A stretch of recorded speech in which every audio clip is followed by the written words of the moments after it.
Listen up, all my freaks. This is your warlord of weird, Sin Bodie, talking at you, and we're live and in color with Wolfie D. Hey, this is Jimmy Street, host of the Live and in Color with Wolfie D podcast. Hear the life and times of professional wrestler Wolfie D. From his time in the territories with PG-13 to his time in WWE, ECW, WCW, TNA, and more. Nothing is off limits and nothing will be held back. Thanks again for tuning in. Here he is, Wolfie D.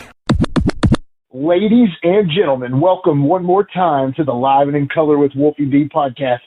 And today, we've got a cool episode. Now, I don't know if we're going to call you Wolfie, or I don't know if we're going to call you Slash, but this episode is going to be all about TNA. So, first off, let's start off. All TNA, baby. So, how you doing, buddy? How you doing, Wolfie? You good, man? Doing good. Just got back from the gym, had a little something to eat, and forgot about you.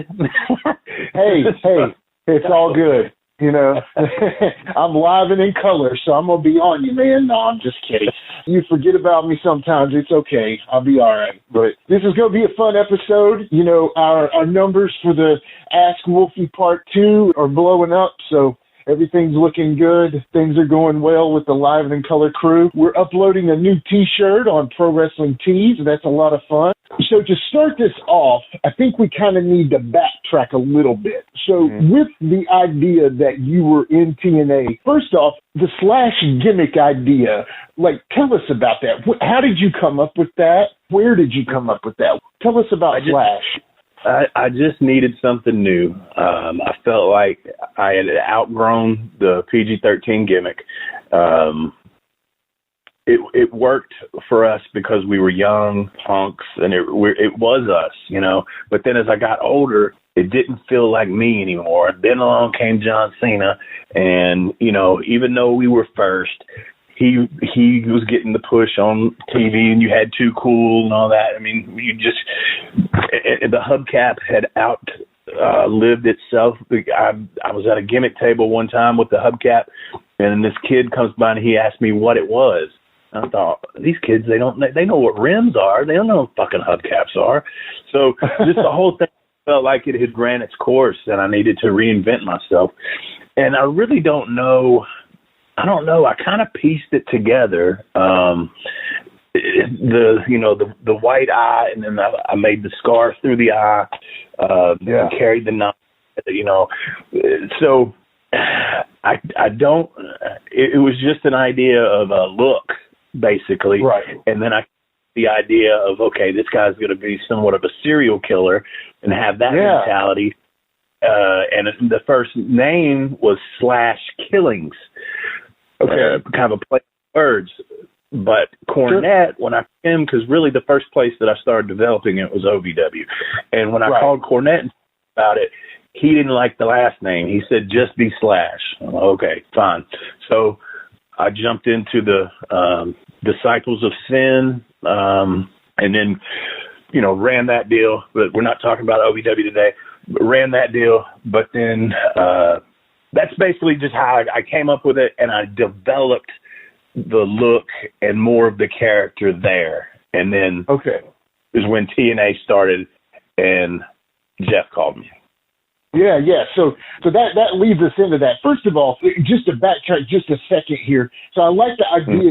You definitely had this serial killer vibe about you. You know, you had with the eyeball, the scar, the Fu Manchu. I mean, you had that look of definitely a serial killer, and it was such a different look than Wolfie D. It was like night and day. And I mean, some would say you were almost unrecognizable to Wolfie D. Some of the boys, man, to this day, that when they find out, oh shit, you were Slash, I had no idea, you know. Well, that's kind of cool, because that's exactly what you wanted from what, you know, you said. Right. You wanted to separate yourself, which, you know, to me, you know, how better to separate yourself than to totally revamp your look. And I thought it was just such a cool look, like, because you had the black patent leather kind of tights, and then you had, like, the total, like, I mean, like you said, you looked like you had grown up overnight, too, because the PG-13 gimmick had a youthful vibe to it. Yeah. And you were like a totally different character. Anyway, long story short, thought it was a great idea. I was a fan from the start when I saw it. So when you first hear about TNA, where did you first hear about TNA? Like the rumblings of TNA? Well, as I've talked before, Jeff Jarrett and Jerry Jarrett gave me and Jamie a break. Jeff's always been cool to me, and I can't remember how it came about, but he basically, when it was in the making, when it was being planned for, he was kayfabing exactly what it was, big time. But I was one of the people that he actually made Scott Steiner sign a contract. I forget the name of what it is exactly, but it's like you're sworn to secrecy, basically. Yeah. I can't think of the name. Yeah. Is it like a non-disclosure or something? Yeah, something like that, yeah. And I didn't have to sign one of those, but he swore me to secrecy because he wanted my help trying to design a logo, and he also wanted to use me, too, with the Slash gimmick. So that's where I first started hearing about it, and I was going back and forth with him, shooting him some logos. He didn't end up using any of the ones I gave him, but, whatever. I actually, when we first started running at the fairgrounds and all that kind of stuff, I was the one that was designing the tickets. If you recall, the tickets had little pictures, I made all those. And that's awesome. Yeah, so that was a little bit of my in, but also, the Slash and all that shit. So, the first show was in Huntsville, and that's just how I got in. Okay, because I know, you kind of have always had, once you're in the business, you have your ear to the ground pretty much at all times until you pull your ear away. Right. But so what were your first thoughts of the thought of TNA? I mean, as far as the explanation of TNA, like when he said, okay, we're putting this together, the name is TNA, the plan, new WCW type. I mean, what was he telling you as far as like, hey man, it was, the first deal they were doing was something they were wanting to be kind of like revolutionary, a weekly pay-per-view. Don't have to pay, $40 or $50 for a pay-per-view. They pay once a week, $10 or whatever it was to watch the weekly pay-per-view.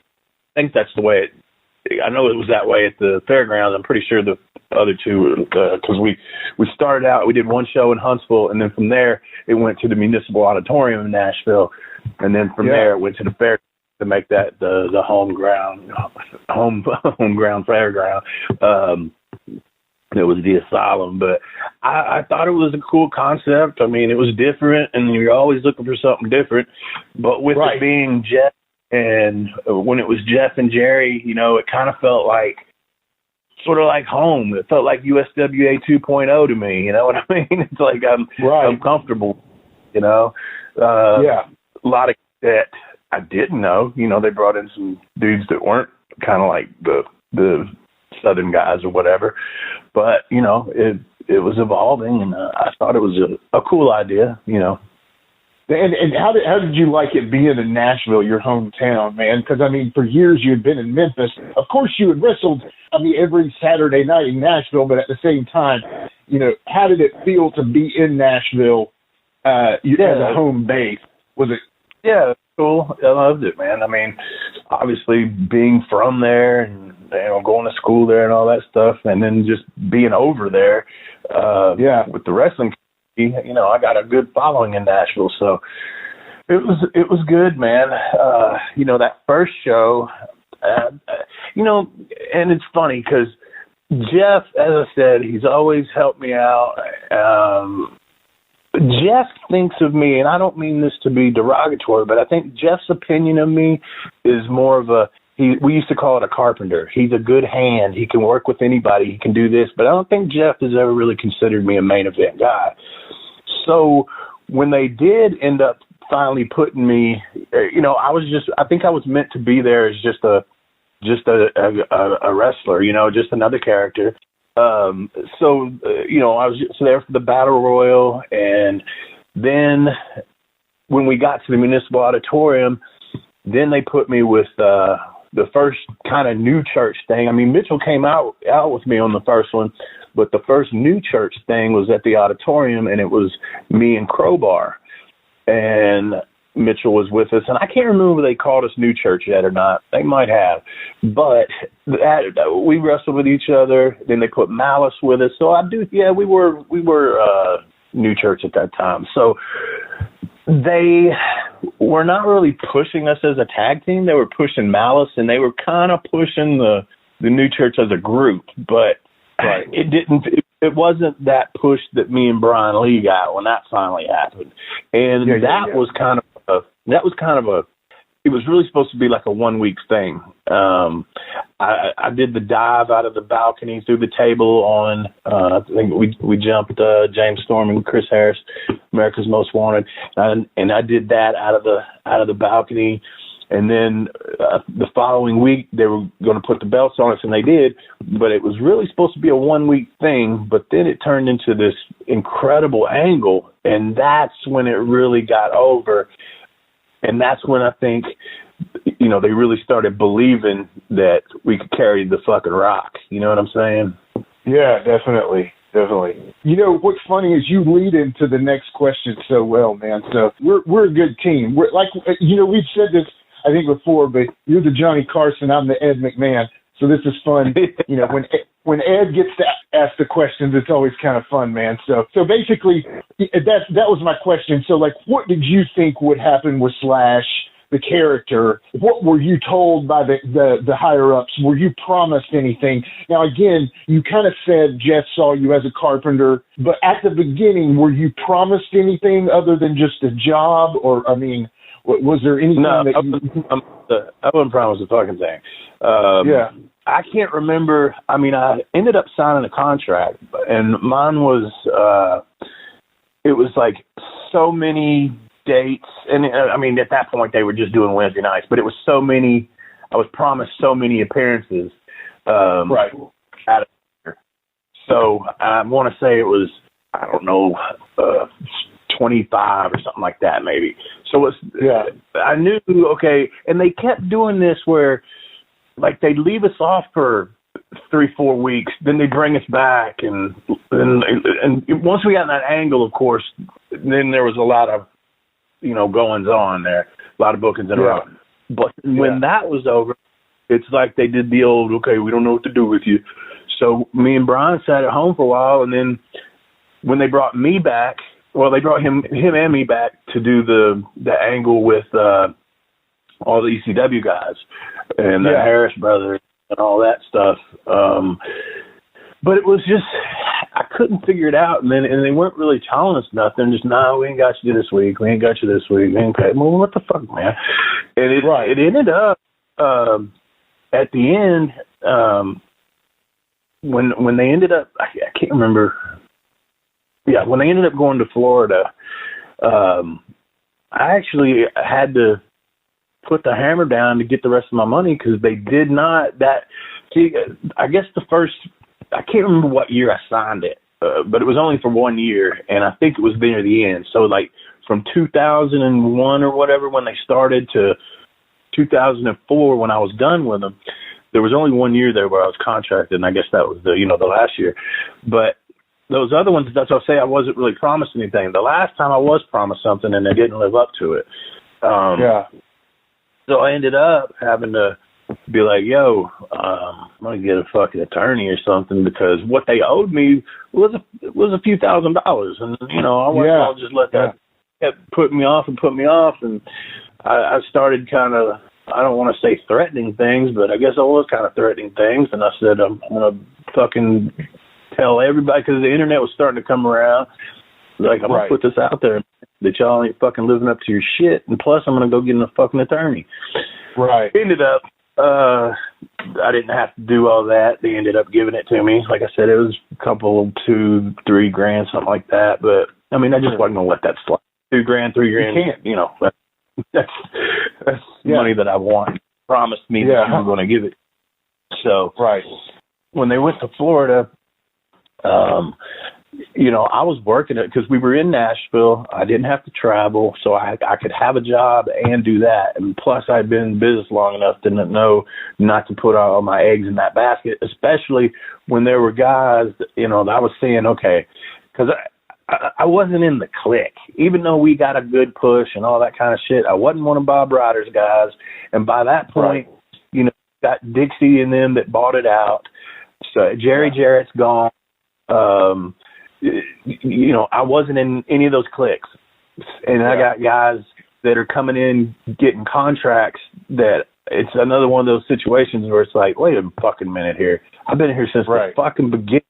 I fucking helped you do all this behind the scenes shit, and I'm getting fucking just barely anything here, Money wise, it was all right. That I didn't have to travel, and I was guaranteed a certain amount every Wednesday night. But when they went to Florida, like I said, I had to fight for my money and all that shit. So I don't know if I pissed anybody off or what, but at that point I didn't care. Yeah. Well, I mean, they were kind of in a flux at that time anyway because of the Panda Energy deal. We'll talk about that in just a second here.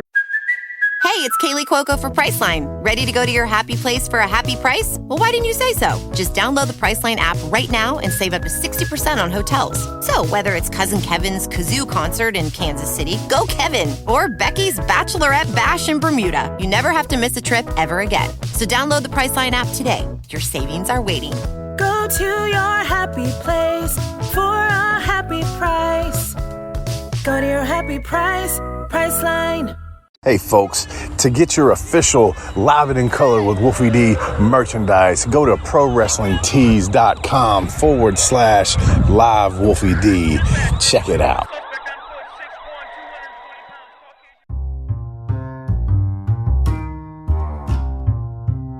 If you're listening to Live and in Color with Wolfie D on Apple Podcast and like what you're hearing, go ahead and leave a 5-star rating. And while you're at it, write a review.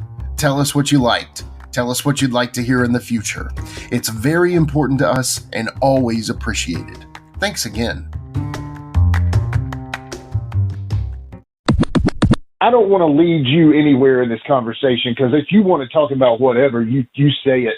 But there are some things that I do want. So like with the TNA Asylum and the fairgrounds, that's old news to you. You've known the fairgrounds all your life, basically. Yeah. So, but being, watching that on TV, it was like a great atmosphere for wrestling in that building. Yeah. Can you compare the TNA days to your USWA days, and can you compare the vibe in there? Well, it's all been a great building. That building was legitimately built for wrestling. That's what they built it for. Right. The Gould's days. And so the way that it was set up, USWA days, it was, bro, they fought the fans. It was like when we had that shit rocking, there'd be fans fighting in the stands every fucking Saturday night, man. It was vibe, man, and we'd go fighting in the stands and probably provoke them. But when they came in, they actually they repainted everything. They blacked out everything, painted the walls, added some stuff, and of course the stage and all that kind of stuff that was never there before. So they changed the look of it to make it look a little different. But to me, the atmosphere, a little bit of different fan base, but not really. So there wasn't a whole change to it. But we're talking about 90. I guess about probably almost a 10-year difference to where the business was changing and evolving. So a little bit different fans there, not so much we believe it and we'll fight you over it, but put on to the fan of put on a good show for us, So that's kind of how it changed, but a lot of the same people, but then I did have a lot of new fans too.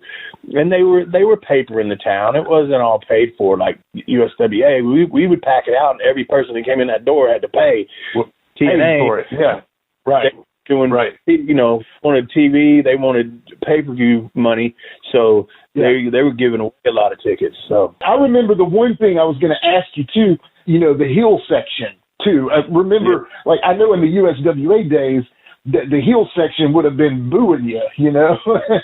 They would have been, but in those days, now, how would you as a wrestler, especially playing or portraying a heel, how would you, you know, because you've been a heel in both eras, basically, how did you work with that, being cheered when you didn't want to be cheered, you know? Like, well, back in the day, you could say some things that you couldn't get away with today. Right. And you know, Jamie had a good line, and I used it a lot, and I don't know if I've heard other people say it or not, but it was just the line basically, hey, I don't know how to word this politically correct right now, but we would just say, let's just say we would bury them as being part of a group of people that would be very offended today.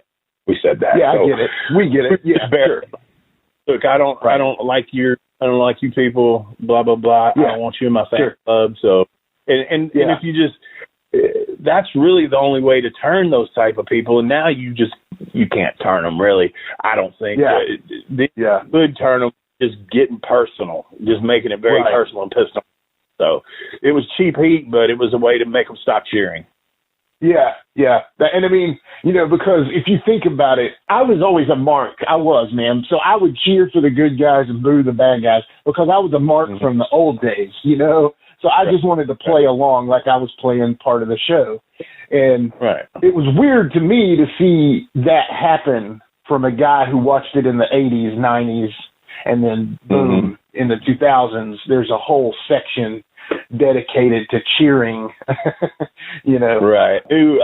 One of the guys is like the main guy there. I knew him. I had actually bounced with him at Coyote Ugly.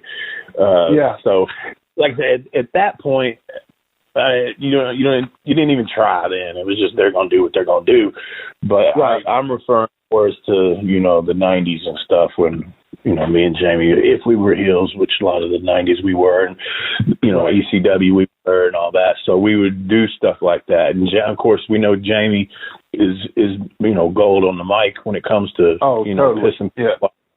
So, one of his other lines is he'd pick out a girl in the crowd and he'd say, I'd tell you a joke to knock your titties off, but I see you already heard it. And everybody'd start laughing and she'd be all all kinds of stuff like that.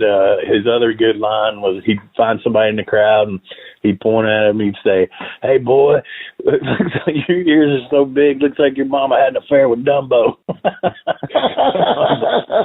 Oh, man. Yeah, that's a good one. That's like, going to be a Hall of Fame one. Yeah. He would just do shit like that at the beginning of the matches, and I'd play along where the people would pop and I'd pop like I'm just laughing my ass off, and then he'd go to the next person and then we'd have our match, but he'd have already set up the heat, so. Oh, Jamie was quicker than a hiccup on the mic, man. He was true. Yeah. That one that he said to Jenna Jameson is legendary too. We go back and listen to that episode. Anyway, so basically the Asylum, the Fairgrounds, we wanted to do a little comparison there. Do you have any funny stories from the Fairgrounds? Like anything? I know you said the crowds fighting and stuff. Do you have anything off the top of your head that makes you think of the Fairgrounds at all? Probably a million, right? It's hard to think back that far to anything specific. I know, there's stuff in the locker room that's taken place. Lord have mercy. I got into it with Sandman one time. Not fist fight. He pissed me off. I asked him something. I said something about, "Motherfucker, you ever been on WrestleMania?" Well, I have. Some shit like that. I kind of didn't get along with him. He was all right sometimes, but once he started getting a little fucked up, he was a dick. But hell, me and The Rock got into it one time there. That was more my fault than anything. It wasn't physical. It was just more words exchanged. I've slapped Jamie in the fucking locker room over there. And this was actually for Burt Prentice and them. we were all, when, you know, I told you me and Jamie and Chris Michaels and the Midge and Gypsy and all them, we all lived in the same apartment complex, Bobby Eaton. And I don't know, I had invited Jamie and his girl over for dinner. My girl cooked. It was like before, let's eat before we go to the show. And we cooked and all this, and then motherfucker no-showed. And it fucking pissed me off that he, you know, that we cooked for him and everything, and then he didn't fucking show up. And so when I got to the building, he was sitting down, and I started fucking just going off on him, and he said something, and he was sitting in a chair, and I was standing up, and I just slapped him. I didn't punch him, I just slapped him. And he didn't do shit. Put his head down and started shaking. I think I actually slapped him again. But it pissed me off. So that's not the man. Me and Jamie, this is going off the topic of TNA real quick, but I know there's one story that we never talked about, was the one where, and this relates because me and Jamie have fought more than one time. And the first time it happened, though, was in Memphis, and we were staying at this lady's trailer, and we got into it, and we had never, there was always in the back of my head of, he's Bill Dundee's boy, he might could fight. You know what I mean? So we never really tried each other. Well, he was standing on the stairs that lead down out of the trailer, and I was on the ground. Well, I started to turn. We exchanged words. I didn't know what was mad at each other about, no telling. But he jumped off the steps and punched me. Boom. And I went down because he kind of came almost like a cross-body punch. You know what I'm saying? Like a Pez press punch. Yeah. So he was on top, and I reached up, and I put my thumb in his eye, and I felt it pop out and pop back in. And it was, instantly his eye was black and swollen shut. I mean, I felt it. It was the weirdest feeling. I'd never done that to anybody before. But I hooked that thumb in his eye, and I felt it go bloop, bloop. And then I grabbed him. And of course, he let go of me at that point. He grabbed his I bet.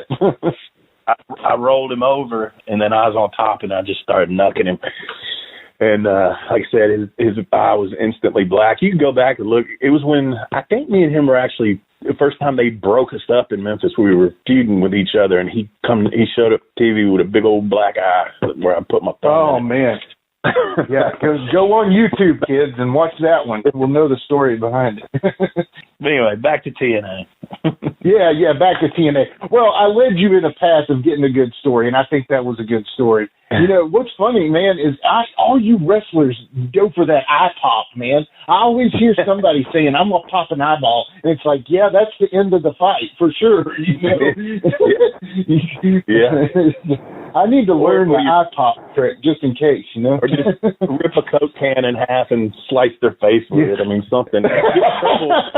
You got Yeah, that was the first Ask Wolfie. I love that. That was a great story. Boogie woogie. Anyway, all right. So, you know, one thing I was thinking, because today we all stream now. Everything is streaming. Basically, cable is dead. You know, even WWE kind of has killed the old style of pay-per-view with their network and everything. And, you know, honestly, I almost give credit to TNA that early $9.99 weekly. Now, again, that adds up to $40 a month, but at the same time, $9.99 is that kind of magic number. You know, like, what were your thoughts on that weekly pay-per-view model when you first heard of it? Were you like, okay, that's kind of weird, or, oh, that might work, you know? Like I said earlier, you know, I mean, I guess they were just trying something new to see if it would work, and you got a new company that's only pay-per-view, you know? So, I don't know. I think my thoughts were kind of more of, I felt like you had to give them something to see before they decided they was going to pay for it, no matter whether it was $10 or not. Because I'm trying to think of that, you know, 2000, you didn't have strong internet yet, did we? I'm trying to remember. Not really. It's not like you could plug it on the internet or Facebook or whatever. You have that where you could plug it to say, hey, this is what we got, come on. So it was like, okay, how are we going to get them to pay $10 to see something they're not even really sure what it is? Right. Yeah. I mean MySpace, maybe. Yeah. So you just didn't have a way to really advertise it that well, I don't think. And I mean, I'm trying to think back, but I think that's the way I thought about it at that point, you know? Yeah. Did you ever hear any kind of like numbers on ratings or anything, like how it was doing at all? Do you remember? But just like any wrestling promoter, whatever, they're going to inflate the numbers and tell you everything. Yeah. Kayfabe, yeah, I get it. Yeah. Or if you're not getting paid good, we're struggling right now. Right. Yeah. So like at that time, you know, Jeff Jarrett, I know you had a great history with both of those guys, especially, you know, the story of Jeff recording y'all's first match.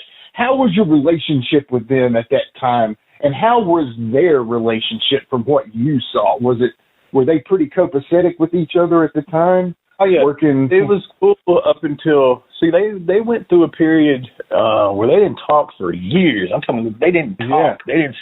Right, and it was because of TNA. They started it, and then when they sold out to Dixie and Jerry flew the coop, he said fuck it, and I think it's because he didn't think it was going to work. I think that's what happened there, and they literally did. They didn't talk for years. Yeah.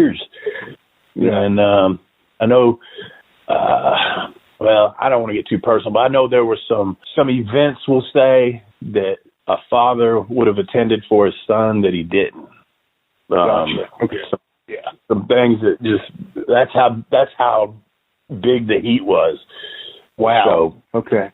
Yeah. But yeah, so before that though, it was like it always was. I didn't notice anything different, and they both, tell me what the deal was for the night, and like I said, I don't think it was really planned for us to have that good run that with the AMW and that feud, but they saw what was going on there, and they'd have been idiots not to keep the feud going and push it. Advantage of it. Yeah. And one of the pluses was that James and Chris were Bob Ryder guys. So that was to our advantage that we were working Bob Ryder's guys. Right. Because they also knew me and Brian could get them over, and we did. Yeah. That was their first big feud, and we got them over, man, as well as ourselves at the same time. And after that, I went through a few partners. We talked about this. I had Sin Bodie, I had Flash Flanagan, I had Crowbar, I had, I think that might have, Brian. And, none of them worked like Brian did. Brother, you're like a psychic, man. Go ahead. I'm sorry. Keep going. No, I was just going to say, it was just funny, like after that feud, and I told you it's kind of like, we weren't there for a while. Then we came back, and then we get involved in the thing where it's like, all of a sudden I become a fucking hardcore wrestler. It's like all the fucking matches they put me in with Raven and all the ECW guys and all that shit, they were all fucking, Clockwork Orange matches, weapon matches with no DQs. Like, I was like, what the fuck? Yeah, I know. But it worked. I mean, it's true, though. You were, like, I think they thought, like, you carrying a hubcap and using that in your old, in your younger days. I don't know. Maybe just they realized I was versatile. I can work with any, and I can work any fucking style you need me to work. And not that I wanted to be that, but I mean, I made it work. Yeah. No, and you did. It was awesome, man. So my next question, obviously, Brian, we all know Brian Lee was your best tag team partner. I think you guys just worked so well together in that, crew of the new church there. My question is really, who did you think was, I don't know if you want to name names on this, but, obviously probably Sin would be maybe your second best. Who didn't click? Who did you feel like was just like, okay, this is not going to work? Was there anybody that... I didn't work with Crowbar long enough for that to really be a thing. So, and when they brought Flash in, like me and Flash had feuds. We worked well against each other. I worked him a whole bunch of times. We were a tag team for Byrd for a while, and we were good with that. We were baby faces. But in the gimmick of the new church and the character that they were trying to make him, I didn't think that was going to work. and not really because of in-ring work or anything, but just, I don't know, the way they were trying to do it, it wasn't that good. I mean, it's just like even during that was Russo's booking, and he tried to turn Slash into something that I was not, and I was very uncomfortable with it. I mean, they had me do a promo where me and Flash are sitting on the steps there, and you know, they called Flash, they called him Cobain, like Kurt Cobain. Right. So he's supposed to be all fucking mellow and, you know, maybe portraying like drugged out or something, and he's just kind of leaned up against me. And the promo that I was given and the way that Russo explained to me to do it was almost a Raven promo. And I'm thinking, I am not fucking Raven. This is a fucking maniac who usually will yell and you know, before that I always had Jim talking for me, but in OVW I did talk for myself. So, but I didn't talk like what the fuck he gave me. And so I don't know, like, where that came from, and I even said something about it, but I wasn't trying to rock the boat too much, you know. Sure. But he reassured me that it would be, and I hated it. I fucking hated it. It was probably the worst promo I think I've ever been involved with that had me speaking. But it just wasn't. It was, again, going back to that shit of, man, just tell me what you want me to say. I mean, it was one of those ones where it was all written out, and say it like this, and say it like that. Hey, dude, this ain't fucking me, man. But whatever.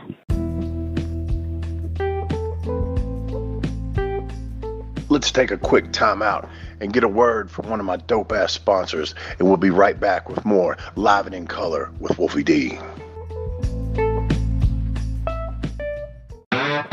This is Steve Bowtie Bryant here. Back in the 90s, I was a pro wrestling photographer for the South, and I released what might have been one of the original sets of indie trading cards. I ran across some of these original sets. They were up in Randall Fanning's attic all this time. PG-13 rookie card, Ricky Morton, George Weingroff as the Sheep, Chris Champion, Reno Riggins, Billy Montana, Gary Valiant, the Scorpion, the Medic, Rick Reynolds, Jeff Daniels, Mephisto and Dante, Ben Jordan, Steve Neely, Marcus Woodrow, Clinton Charisma, Little Farmer John. If you'd like an opportunity to get these cards, contact me now. You can get them for only $49.99. Contact me at Steve Bowtie Bryant at iCloud.com. Get your set now while supplies last. Getting engaged is a moment worth cherishing. A one-of-a-kind ring that you design at Blue Nile can help your love sparkle. Just choose your diamond and setting. When you've found the one, you'll get it delivered right to your door. Finding the right engagement ring can be nerve-wracking. At Blue Nile, you'll have the expert guidance needed and a diamond guarantee that ensures you're getting the highest quality at the best price. Cherish all of life's moments and save up to 30% at BlueNile.com. That's BlueNile.com. How was it working with Russo? Like, did you feel like he, I mean, obviously it doesn't sound like he did, but did you feel like he understood your character in your mind? I think that Russo, it's just like the whole thing that Cornette always says. He thinks we're Southern guys with a bunch of dumb fucking hillbillies, and he knows I'm a Memphis. I had history with him. Not really. He was a magazine guy when I was in WWF. He was responsible for Jamie being on the cover that one time where there's a little picture of us, and a little picture of Farouk, and then a big picture of Ahmed. And that was his doing. He liked that gimmick or something. I don't know. But once he, you got to remember, this is post him, getting over as a booker and being, proclaimed the greatest fucking mind ever. I've never thought that, what he did after that, because he had help there. I'm sure nobody said, him going to WCW and then him coming to TNA. He's not a wrestling guy, man. And he don't really like the wrestling guys, especially the Southern wrestling guys. He don't understand it. And he never watched it. He just, I heard Cornette say one time on his podcast, he said, he told Russo that people used to actually believe it. And Russo couldn't fucking believe that they believed it. He's like, no way, whatever, you know. But that's his, that's how he thinks. But to him, it's all about the goofy stories and stuff. And yeah, wrestling's always been a soap opera, but he took it a step further to where he didn't care about the in-ring stuff and that type of stuff. Just like in TNA, he had that group called Sex. I mean, that just shows you. And again, not like the Attitude Era wasn't based on stuff like that, but you also had that's why they called it Attitude Wrestling, you know, great wrestling and great stories and believable shit, you know. Right. I don't think, I mean, that was, once he got there, that was the end to me, basically. You know, that was the end. I was there for a little while, but it was never the same again, and that's when they just kind of, we don't know what to do with y'all, because that's when the people started cheering for us at that point, chanting evil and all stuff, and we don't know what to do. Well, you know why you don't know what to do? Because you're not a wrestling guy. You don't understand what has just happened. You've had heels that have gotten over so well that now the people fucking like them because they're such hard-ass tough guys, and they want to cheer for them, and you don't know what to do because that doesn't register with you. Right. Well, you know, I think I heard Ole Anderson say this in a story. So this was when the Andersons, Gene and Ole, were working against Ric Flair, Greg Valentine. And he was talking about how that the people would actually start to cheer the Andersons over Ric Flair and Greg Valentine. And he said any time that a heel tag team is considered more badass than the team that they are working or the teams that they are working, the crowd will end up cheering the badass heels. And that's just, you know, and that's basically proof positive of what you're talking about right there. If the heels get over as badasses, it's almost like you're going to turn them, you know, babyface. So anyway, that's just what I heard.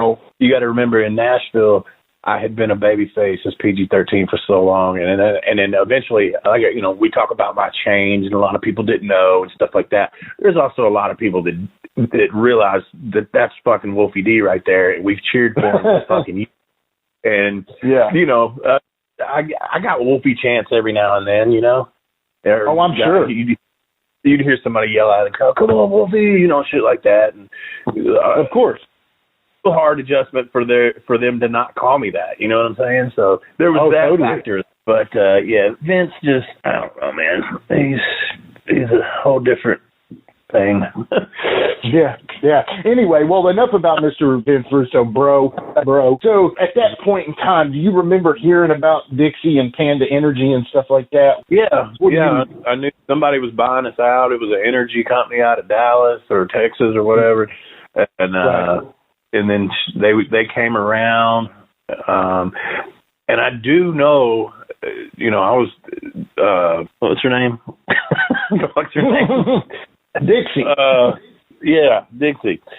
Sorry, brain fart. I didn't have much deal with her because I swear to God, I had been told that she was kind of like afraid of me, like believed in that look and the way I acted, you know. So I didn't have problems with her. She was, you know, she was one of the ones I believe to be a mark for the pretty boys and wanted to hang out with the pretty boys. And, you know, Slash was definitely not a pretty boy and a crazy looking fucker. And so she, I mean, let's face it, she was a mark. She, you know, so she's going to buy into shit like that because she is a mark. She hasn't been around the business. Yeah. Somebody that has never been around the wrestling business, if you were to take them into, I don't want to say any locker room, because there's some where you would be like, this looks like fucking my neighbors right here. But I'm talking about when you're around a bunch of real wrestlers that look scary and fucking, you know, all that kind of stuff.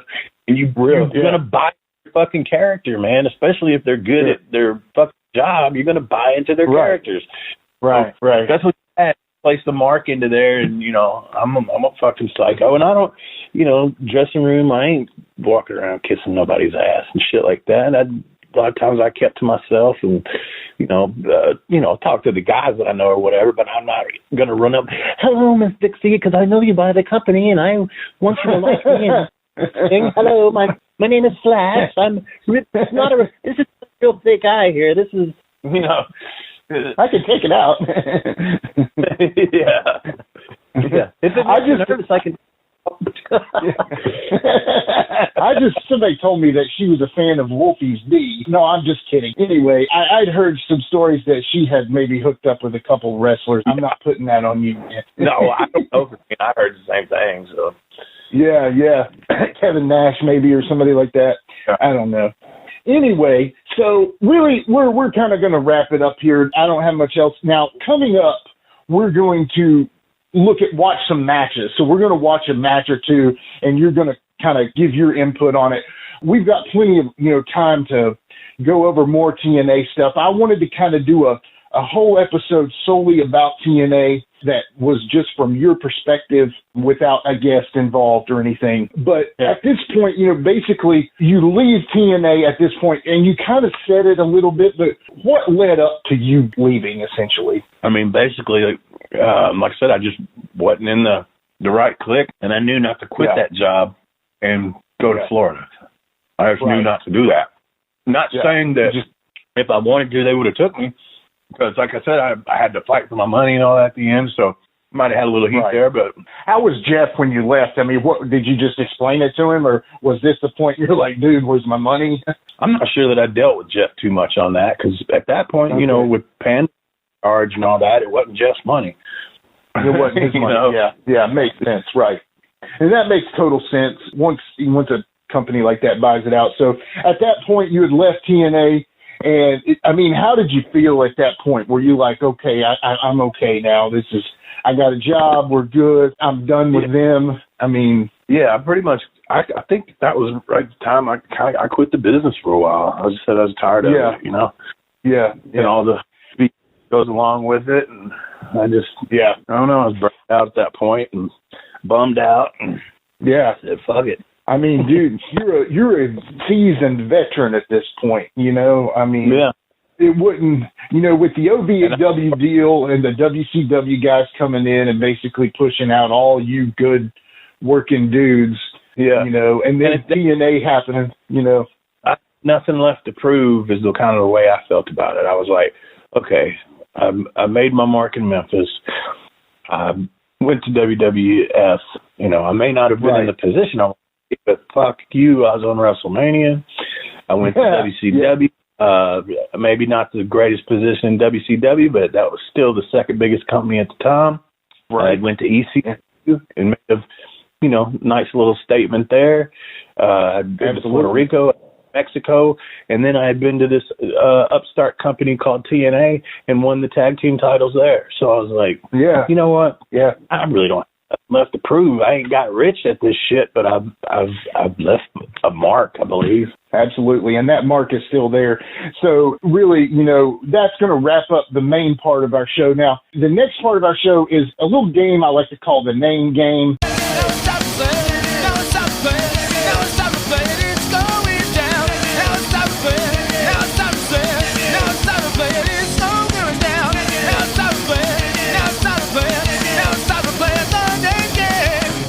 It's not quite as illustrious as current affairs, but we're going to dig into some names here. Really, quick, you don't have to go too crazy. If you just don't want to say anything about somebody, we'll skip them. So to start with the list, like I started on the show, we're going to dip our toe in the OVW, but we'll quickly go to TNA. So we'll start out with this, Leviathan. Batista. Now, when he first started, he's a heck of a nice guy when I met him. I don't know. I've heard things since he's, become the guy that's in movies and shit. He was horrible. He was very horrible when he started, but we all know what he's become now. So I tip my hat to that. Absolutely. Shane Douglas. Shane's cool, man, and obviously can work his ass off. He was. We never really hung out or anything, not at ECW and not in TNA. But Shane's a hell of a worker, man, and cuts a hell of a promo. Yeah. Julio De Niro. Man, well, I don't even know what happened to that guy. I mean, he was there for about 30 seconds, I think. You know, we worked with him, and with him and Raven and CM Punk. There was a little thing that, you know, a little group that worked against us, and he was okay. I don't really know what happened to him. Yeah. Now this next guy, for some reason, I feel like you guys are like parallel characters, like. And I just feel like it's crazy that y'all ended up basically in and around the same area. So Kid Cash, what you got about Kid? Kid Cash, that's my buddy, man. Cash actually lived with me for just a little while. When I was in Nashville, he was having a little trouble, and I didn't have no girlfriend or nothing at the time. So I let him stay with me for a while. We've always been cool. We never really have worked each other. I don't know. I've worked him I think twice, 3 times or something like that, which is hard to imagine because we were so close. We lived close to each other. I saw him the last time I saw him. I just happened to be at the gym, and he was in the gym, and it was the first time I'd seen him in a while. But yeah, Cash is my buddy, man. Yeah, man, and you get what I mean by that. Like, I feel like you guys are like parallel characters. I don't know why. I just feel like you're trained by legends. You should have had much longer in the big time than you did. Yeah. And you had USWA, he had ECW, you had ECW some. You know what I mean? I don't know. It just feels like you guys are like. I mean, he had a hell of a run in TNA, man, because they had such a hard on for that X division, man. They loved that shit. You know the writers, bookers, whatever the fuck it is, and they had a hard on for X Division, so he got a hell of a push with that, and I think that might have got him over more than ECW got him over. He had a quick little run. I never really saw their stuff in WWE, but I think that was a pretty quick little run, was it not? It was, man, and that's what I meant. Like, you didn't get enough time there. He didn't get enough time there. You made it there. Don't get me wrong, but you know what I'm saying. Like, I just felt like both y'all could have had much more there. He did the Pitbull gimmick, which was cool, you know, with him and Jamie Noble and stuff. Anyway, Kid Cash, he's a Virginia guy. I'm a Virginia guy. All due respect. What's funny is he was David Jericho. That was the first time I ever saw him wrestle. He was doing David Jericho. And he was the 3rd Rock and Roll Express member. And I think he was doing the whole gimmick with them, and he went by David Jericho at that time. Anyway, Lance Archer. He went by Lance Hoyt Dallas. I think he went by Dallas at that time. As Hoyt, I worked with him at Traditional Championship Wrestling, that indie thing that was in Missouri that I thought was going to do good, but they marked out and fucked it up. But, yeah, he's a good guy, man. He wasn't. I mean, obviously he was green in TNA, but then over there at that other place, he was pretty good. Somewhere now, what is he? AEW now? What? AEW getting managed by Jake the Snake. He almost broke his neck though the other night. It was bad. He did a moonsault, man, and really, I just don't know why massive guys do a moonsault, dude. Off the top rope, I don't know. It never ends well, man. You know, I know you're athletic, but golly, that's a lot. Okay, I know you brought him up. Well, Malice. Malice was a great talent. It's sad what happened to him. Another one that, you know, he left us a little too soon. Yeah, and he added a great dimension to the new church, the very beginnings of the new church. And, you know, again, I'm not one to, you know, really hang out with a lot of people and stuff like that. And something that I do regret about myself is that I don't know if it's just, I don't think it's being self-centered. It's just my personality, to where I was brought into the business not to mark out for people and things like that. So I never really got to know people other than, okay, what this guy does in the ring so that I can work with them, you know? And I didn't really, hey, where you from? What's your background? Blah, blah, blah. And you know, if it was obviously people that I rode up down the roads with a lot, then you do that. But just in the dressing room, it just doesn't come up. And then like I said, going out, there was just certain people that I would go out with, you know. So that makes sense. I do kind of regret not getting to know people a little better, but, you know, it's just my personality. Yeah, no, and that makes sense. You know, a lot of these guys are brand new to the business. You're like a seasoned veteran at this point. How about Ken Shamrock, man? Well, obviously not one that I really hung out with, but one that the best story in the whole wide world is his first night in WWF. You know, everybody, you know, all those guys. Jamie knew all them guys. I think I've told this before. You know, they came through Memphis, they came through Dallas, and Jamie was a kid, and you know, a lot of those guys knew him. Stone Cold, Baker, all these guys. Shamrock didn't know who the fuck Jamie was. So I don't remember where we were, but this is during our Nation of Domination thing. And the dressing room was a big open area with lockers all around, you know, like a square room with lockers all around the sides, okay? And so everybody just kind of sitting around. Like I said, it was his first night in, if I recall. And Jamie, this is, you know, I guess UFC had kind of really just got going. He was one of their first stars or whatever, and Jamie was a big mark for it when it first started. So Shamrock's sitting there dressed, just, you know, all serious and shit. You know, never really been in a wrestling locker room and shit. Fucking everybody's sitting around, just chilling or whatever. It's pretty early before the show. And Jamie looks over at him. He goes, "Hey." Ken looks, and Ken's just got this serious fucking look on his face, right? Of course, and, he looks at Jamie. Jamie goes, "Ain't you Ken Shamrock?" And he's like, "Yeah." Oh, real serious, yeah. And Jamie sticks his leg out and pats his thigh. He says, "Why don't you jump on in here and get you some of that?"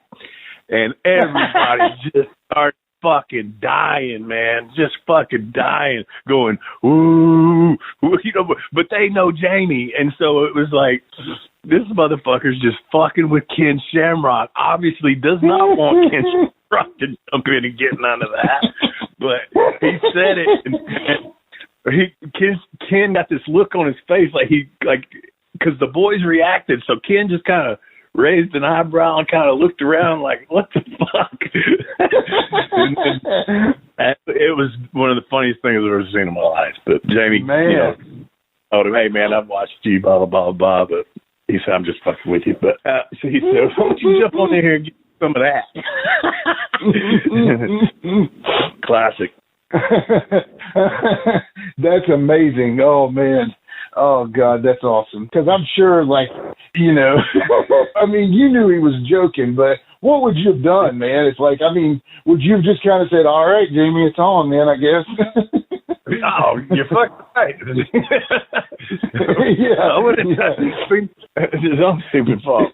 But see, Jamie can get away with shit like that, man. Jamie can do shit that he just... Yeah, he's got that energy about it, you know? Yeah. He's just... People, I don't know, man. That's so funny. We've got to get him on here. We will.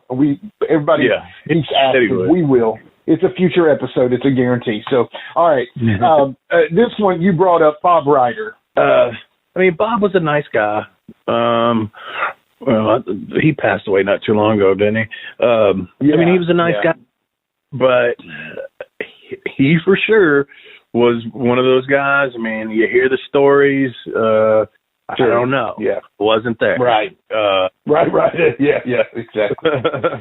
But, you know, he had his guys, man. And it was usually the younger, pretty guys. And, Sure. You know, he and Byrd were real close. And again, you hear stories. I don't know. Hey, I wasn't there. Maybe. Who knows? But never knew. And, so... that is what it is. I mean, and what about Bill Behrens too? Isn't that weird? It's Bill Behrens and Burt Prentice and then Bob. You never mind. Yeah. All right. They were all that same group, and it was their guys. It was all the little young, little pretty dudes, man. And you know, that is what it is. Bill and Burt both were always good to me, but never on that level where, you know what I'm saying? Of course. Where I was in that pick and all that kind of shit. Yeah. Because let it be known, Live and in Color fans like y'all, it was always known from afar. Yeah. Wolfie was, Well, okay, so Chris Harris. Chris was a hell of a worker. He was in that clique. And like I say, us working with him kind of helped us a little bit, just, you know, because we were their guys over. But we're smart enough and seasoned, as you say, enough to know how to get ourselves over at the same time. Me and Brian. Right. But also a fucking crybaby. Him and James. James gets it now, but at that point he was super green. His first, big push in a, what was kind of a big company at that time. It was something. Yeah. It was national. And I think I told you this before, but if they found out they wasn't going over, them motherfuckers would pout. I never seen nothing like it. I'm talking like little kids with their arms crossed, heads on their arms on their knees. I'm not joking world. With you. I've never seen two guys do that, but it was because they were so used to being babied and pacified and taken care of by the three gentlemen that we mentioned just a few minutes ago. Sure. Right, exactly. And that leads me into James Storm. As you know, broke him into business, and I think he's a hell of a worker. I mean, he's the most successful person that I ever trained. I mean, he became a world champion. He does a lot of stuff outside the business now. I respect that, man. He does little movies and shit like that, and he's done well for himself. But like I said, he at that point in his career, he was doing that stuff. Like I just said about Chris, they were pouty. They've since grown out of that. I mean, Chris is out of the business as far as I know, but I know James is, smarter than that now and, understands it better. So I've always liked him. I've always liked him. Well, and my last name game team member here is the Harris brothers, the Ron and Don, the Jacob and Eli Blue. Yeah. What do you think about them, Harris? I love Johnny, man. I've been working them since the early days of USWA. And then worked them a lot there at TNA. Ronnie used to be a cop, and Donnie was kind of a party guy. So they were very different, but obviously very the same, being identical twins. I used to couldn't tell them apart, and especially if I hadn't been around them for a minute. But then you see the things that separate them a little bit. But of course, Donnie came to me one time. They always enjoyed working with me, and they'd sell for me and everything like that, especially at Slash. But Donnie came to me one time. He said, "Man," he said, "I love working with you, or I love the way you work with me," something like that. He said, "Most of these guys, man, they're scared to hit us." He said, "You don't give a shit." So I think that is a compliment. Because I lay my shit in, man, especially if I'm working some big motherfucker like that that's going to hit me, I'm going to hit them too. He at least acknowledged and, gave me props for not being scared to fucking hit them. So, I always liked them guys. I mean, working snug, as I've always heard, all the veterans that I respect and have heard, working snug is the way to be, that's just safe, safe but snug. These dudes now, man, they call it strong style. What the fuck is that? And that's forearms. There's a difference about being snug and being safe, and then strong style. What the fuck is that shit? Get out of here, man. They're just forearm. Yeah, exactly. It's all forearms now, man. That's all it is. Like, you don't ever see anybody throw good punch anymore. I mean, that's a lost art. That's a lost art. It really is. Yeah. Well, anyway, that wraps up the name game for this episode here. So now, you know what time, kids. DJ, hit the music. It's a current affair. It's a current affair. Love it in color.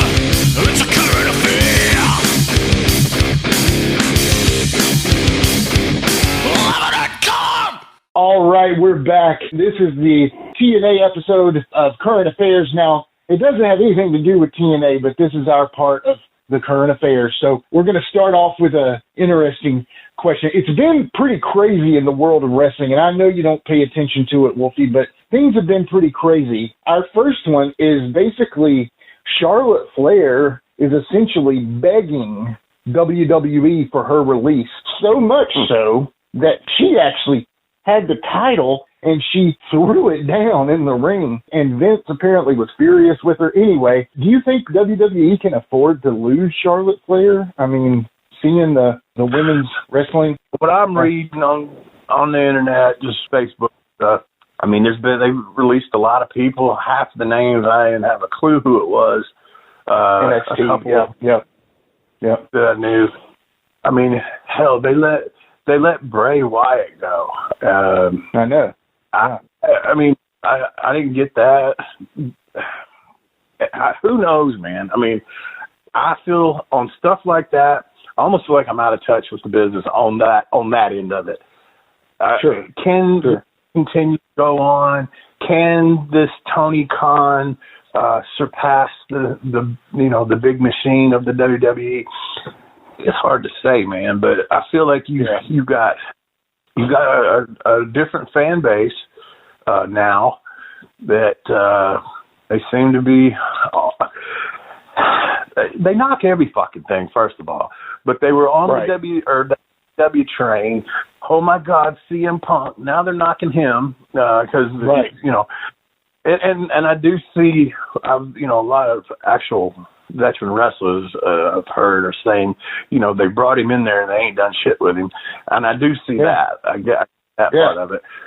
But if you'll recall, I was the one that told you. Right. So, yes, that was a great entrance, but he is not the guy to carry a company. He's not the guy to take the mainstream. He's not a Stone Cold. He's not The Rock. He's not the person that is going to make a person that doesn't watch wrestling start watching wrestling. Right. He's not going to do it. I call it like my grandmother knows who this is. You know what I'm saying? Right. Like if your grandmother knows who, my grandmother would know who Hulk Hogan was. You know what I'm saying? Right. So like to me, I think if AEW, you pulled back the wool from my eyes on this from talking to you so much about this on the show. I was kind of like buying into it, but you pulled the wool back on my eyes there because basically I think if AEW were ever to get ahead of WWE, it would be that they've created someone that is a Hulk Hogan, that is a Rock, that is a Stone Cold. And it would need to be somebody that they only had ties to. You know what I'm saying? Anyway, okay, so that leads me into the second, and you've already brought it up. Basically, they dropped 18 people from the roster. Mm-hmm. Keith Lee, Karrion Kross, we talked about him with Luke Hawx, and Nia Jax were the biggest names.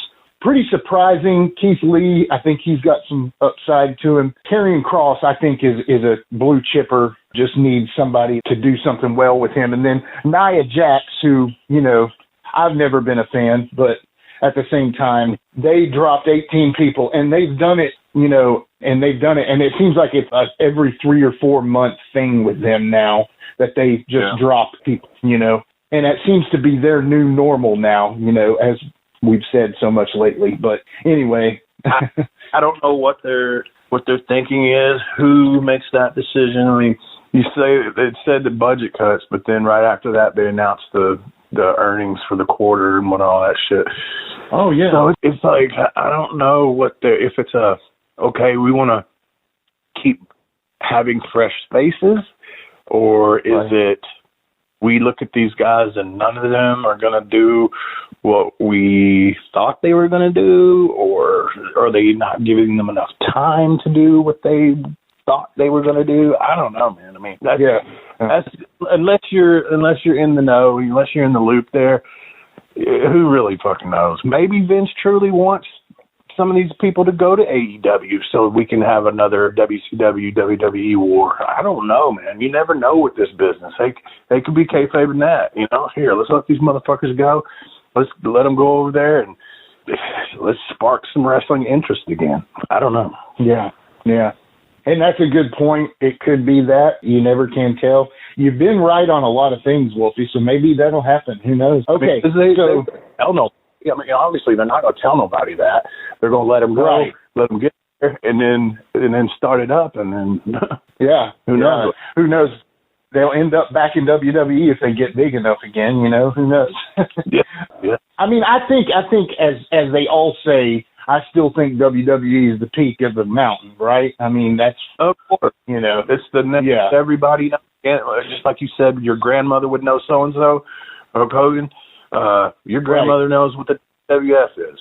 You know, exactly. I mean, exactly. Think half the people don't even the average person that's not a mark for wrestling, they would just call it, like you say.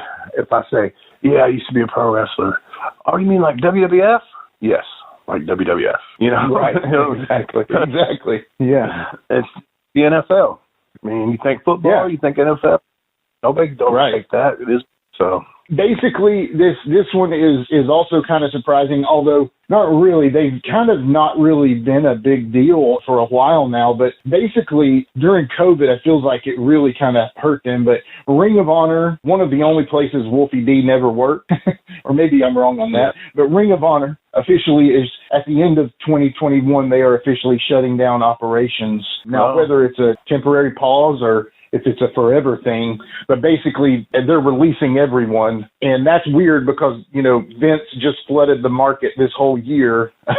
Yeah. So a lot of guys are going to be out of work, you know? Yeah. I've watched a couple of matches here and there just to kind of see. It was hard to watch, so I'll be honest. It was hard to watch. It is. And then this has just been in the week that I saw this Danhausen guy, and I listened to some of the interviews and stuff like that, and I thought, this is kind of funny. It reminded me, his voice is like a cross between the 80s cartoon Skeletor and the Joker. Yeah. That's kind of what I know. Like, I was kind of a fan, and so then I was like, all right, let me watch this motherfucker work, see if I'm still a fan. So I watched one. He's all right. I watched him work the guy with the hands in the pockets. I do not get that at all. I mean, anybody that can, jump over for somebody, do a flip and get up and kip up with your hands in your pockets, okay, hats off for that. But I just don't get it. It's fucking stupid to me. Why? If somebody walks up and has their hands in their pockets, trying to wrestle, and lightly kicks me in the foot, I'm going to fucking punch them. I mean, you've got to make it believable. But I don't get it. And maybe I'm just out of touch because obviously a lot of the fans get it or like it. But anyway, back to Ring of Honor. Yeah. I just haven't seen anything there that makes me go, wow, this is great. Like I said, every time I've seen something, it's just very hard to watch. Yeah. I agree with you. I do enjoy Danhausen. I think he has bought into that character 100%. The only thing that I think about it is I think it stinks that managers aren't a bigger deal now, because I think that would be where he would be best suited for. You know what I mean? Yeah. Because he can work, don't get me wrong. I mean, he can work enough, but he's got a character that, to me, it would be a great manager. Yeah. Well, really, that one is the end of the current affairs. And again, thanks for tuning in. Wolfie, I feel like this was a fun episode, man. I hope you had a good time with it. Yeah, we all had a good time, man. Again, thanks for everybody listening. And go to the website. Got some shirts on there you can get. Spread the word. Tell your friends. Listen to Live and in Color with Wolfie D.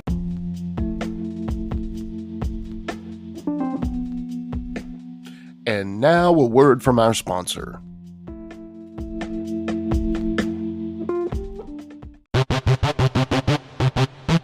Ladies and gentlemen, welcome to Give Me Back My Pro Wrestling, the podcast that's based on the old school but can still help you find the good stuff from today. Jimmy Street and the Plastic Sheik, Jared, are the undisputed tag team champions of the wrestling podcast world. From thought-provoking topics to superstar interviews to action figure expertise. This team does it all. And all they ask is, give me back my pro wrestling.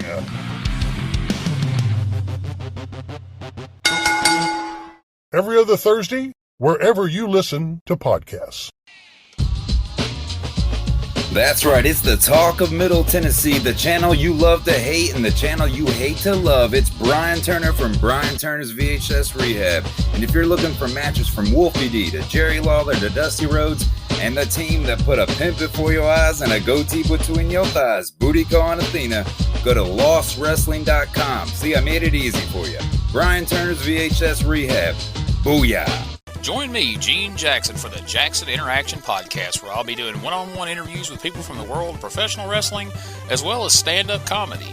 You can get them anywhere podcasts are available in both video and audio form, but you can find them all at GeneJacksonPod.com. Hey, it's the Heat Miser Scotty Blaze. Now I'm inviting all of y'all to join me on my brand new podcast, Turning Up the Heat with the Heat Miser Scotty Blaze.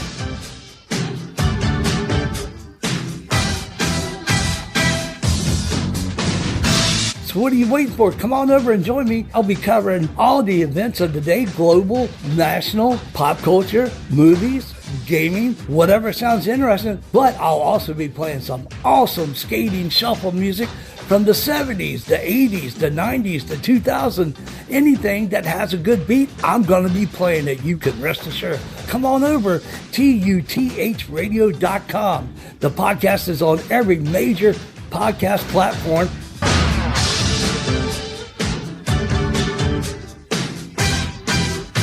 See you then.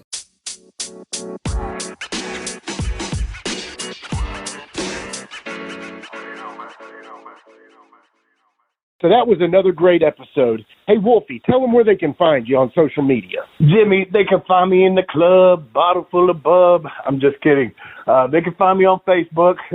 My personal page is Warren Wolf, WOLFE. I'm on Instagram at WarrenWolf13. You can always find us on Facebook, Twitter, Instagram, and YouTube at Live Wolfie D. Here's the thing. Wolfie always has offers for his autographed photos. He has a selection of some awesome photos from throughout his career that he will autograph and personalize any way that you want him to. Just contact him either directly at his personal Facebook page or through any one of our other pages, and we'll make sure you get in contact directly with Wolfie. Get those photos, right, Wolfie? Yeah, I've got some good stuff on there, to help with the podcast. Folks, if you can't get out to a show to meet Wolfie D, there's nothing like that, especially for the fans of PG-13 and Wolfie D. And before we go, you can always find me, your host, Jimmy Street, at James Rock Street on Twitter, Instagram, and YouTube. And hey, Jimmy, before we go real quick, I just want to add in there, from the bottom of my heart, I really appreciate, first of all, the work you've done for this podcast. You have worked your butt off. Secondly, the people that are liking the page. Beyond that, even more, is the people that are listening, and we really appreciate that. Yeah, and remember, guys, the podcast drops a new episode every Monday at noon, and our past episodes are streaming now on demand on all major podcast formats. Thanks again.